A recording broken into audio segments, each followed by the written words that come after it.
The courtroom was silent, except for the echo of his footsteps. He stopped beside me, leaned in, and whispered with a smirk, "Enjoy your 20 years, cuckold. Your wife is mine now and your kids will call me Dad."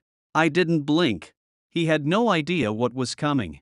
A year ago, my life was simple. Steady job, beautiful wife, 2 amazing kids. I thought I had it all. Emily and I had been married for 10 years. We had our ups and downs, but I never doubted her. She was my rock, my best friend.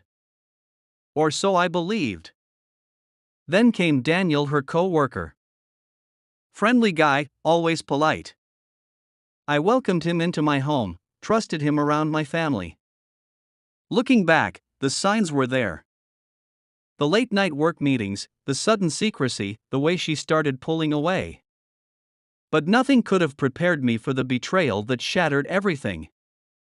It happened on a cold Friday night. Emily had another work meeting. I kissed her goodbye, told her to drive safe. She barely looked at me. Something felt off. A nagging in my gut I couldn't shake. An hour later, I got a text from a friend. "You need to see this."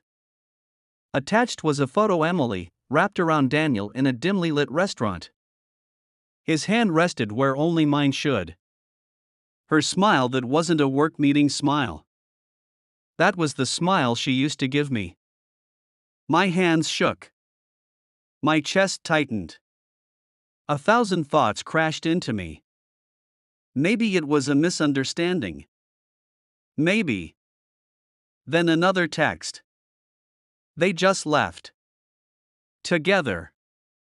I couldn't breathe. I grabbed my keys, drove without thinking. The address my friend sent led me to a motel parking lot. Her car was there.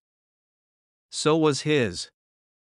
I sat in silence, gripping the steering wheel, watching the light flick on in room 214. 10 years. Gone. Just like that. I didn't cry. I didn't scream. I just sat there, my heart turning to stone. That was the night I stopped being her husband. And the night I started planning my revenge. The days that followed were a blur of anger, pain, and cold realization. I still shared a home with Emily, still played the role of the devoted husband. But inside, something in me had snapped. She was careful. Or at least, she thought she was. She still came home late, still smelled of another man's cologne. But now, I noticed every detail, every lie, every shift in her tone. I couldn't just confront her. No, that would be too easy. She had taken something from me: our marriage, my trust, my dignity. If I wanted justice, I had to be smart. So, I played along. I acted the fool, pretending I believed her excuses. I kissed her goodbye in the mornings, told her I loved her. I watched her smile, watched the guilt flicker in her eyes, then disappear, as if what she was doing didn't matter. At night, I barely slept. I combed through phone records, tracked her movements, gathered every shred of proof I could find. And Daniel? That smug bastard didn't even try to hide it. He flaunted his stolen prize like a trophy. When he saw me, he grinned, like he had won some twisted game. I clenched my fists but didn't react. Not yet. Then, fate handed me a weapon.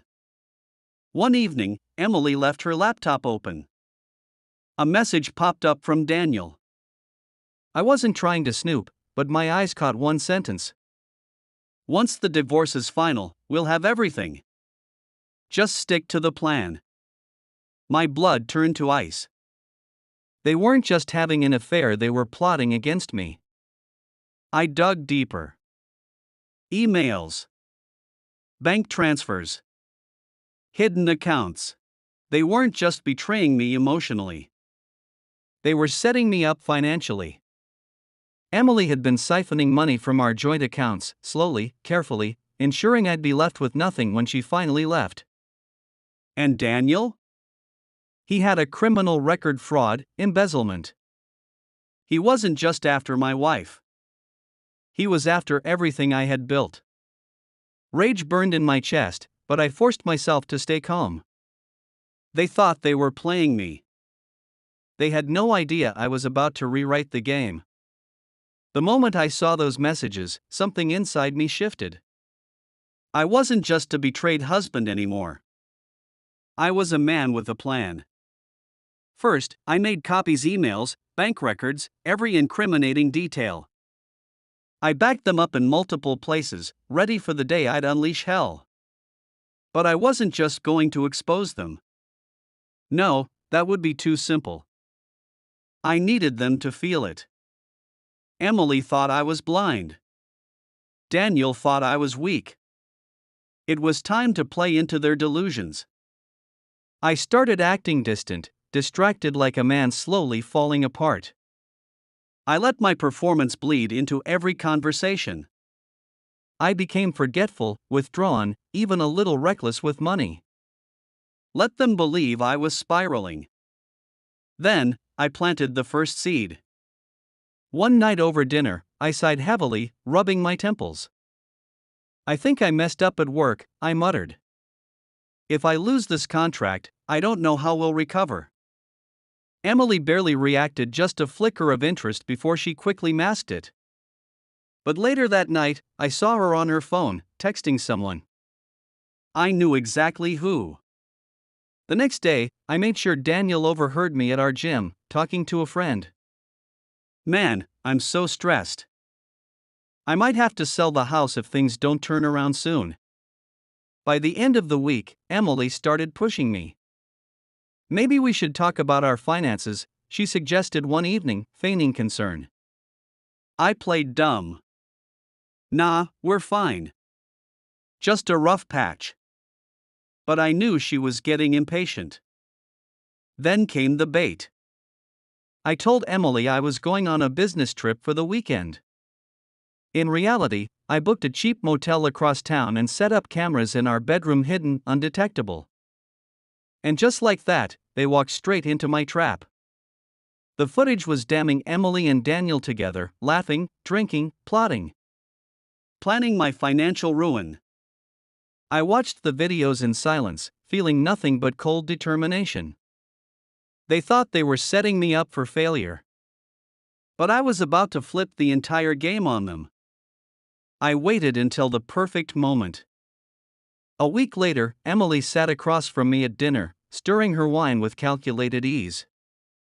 I've been thinking, she said, voice laced with false concern. Maybe we should separate for a while. Just until things settle. There it was. The setup. I feigned devastation, running a hand through my hair. I don't know, Em. Things are just so unstable right now. Work's a mess, money's tight. I can't handle another blow. I saw the flicker of victory in her eyes. She thought I was broken. She thought I would agree to anything. Perfect. The next morning, I made my move. I walked into a law firm, one of the best in town. Dropped a thick folder of evidence on their desk. I want full custody of my kids, control of my assets, and I want them both destroyed. The lawyer flipped through the documents, emails, texts, the footage. His eyebrows shot up. This is airtight. That same afternoon, I called Emily while sitting in my car. Hey, can you meet me at the bank? I want to talk about the accounts, make sure you're covered in case anything happens. She took the bait without hesitation. An hour later, she strolled in, fake sympathy in her voice. Are you sure you want to do this now? Maybe we should just split things evenly. I slid a piece of paper across the table. Petition for divorce filed. She paled. What? I leaned in, my voice calm. And by the way, the bank accounts? You might want to check them again. Her hands trembled as she logged in. Every penny she had stolen? Frozen. And then, for the final blow, I pulled out my phone and hit play. Her own voice filled the room, her and Daniel, plotting my downfall. She looked at me, horror flooding her face. You set me up? I smiled. No, sweetheart. I just let you destroy yourself. Emily's face drained of color. Her breathing hitched as the recording played every vile word, every whispered scheme. She reached for my arm, desperation in her eyes. Please, we can fix this. I pulled away, shaking my head. There's nothing left to fix, Emily. And then came the final nail in the coffin. The bank manager walked in, holding a stack of documents. As per Mr. Carter's request, all transactions linked to fraudulent activity have been flagged for investigation. Emily's mouth opened, then closed. Fraud? I leaned back, savoring the moment. That's what they call it when you siphon money from your husband's accounts with someone who has a criminal record. That's when it hit her. Daniel. She grabbed her phone, hands shaking. Dialed his number. It went straight to voicemail. She tried again. Nothing. I smiled. Oh, you didn't hear? I pulled up a news article on my phone and slid it toward her. Local man arrested in fraud investigation linked to multiple embezzlement cases. Daniel was in custody. The moment he realized his accounts were frozen, he panicked. Tried to pull a fast one elsewhere. The police were already watching him, I made sure of that. Emily slumped back in her chair, her entire world crumbling. And I wasn't done. I stood, straightened my jacket, and delivered the final blow. By the way, I'm suing you for marital fraud, seeking full custody, and have enough evidence to ensure you leave this divorce with nothing. Tears welled in her eyes. Please don't do this. I leaned in, voice low. You did this to yourself. Then I walked out. A week later, in court, Daniel, handcuffed, glared at me as I passed. That's when he smirked. Well, cuckold, now you're going to spend 20 years in prison for murdering my wife, while I'll be having your wife all those years, and your kids will call me dad. How do you like that, loser? I just chuckled, shaking my head. You really don't get it, do you? Because justice wasn't done yet. And I had one more card to play. The judge ruled in my favor. Full custody. Majority of the assets. Emily walked away with nothing but regret. Daniel? He never made it out of that courtroom as a free man. His fraud charges stuck, and when the police dug deeper, they found more. More victims. More crimes. More years added to his sentence. As for Emily, she tried to reach out. Apologies, excuses, desperate pleas. But I was done. I focused on my kids, on rebuilding. I learned that betrayal doesn't break you, it reveals who you really are. One evening, I stood in my new home, watching my kids laugh, and for the first time in months, I felt peace. I had one. Not just in court. Not just in revenge. But in life. Because while they lost everything, I got back what truly mattered. And I never looked back. Betrayal cuts deep, but justice? Justice lasts forever. Emily and Daniel thought they played me, but in the end, they destroyed themselves. I didn't need to get my hands dirty, I just let the truth do the work.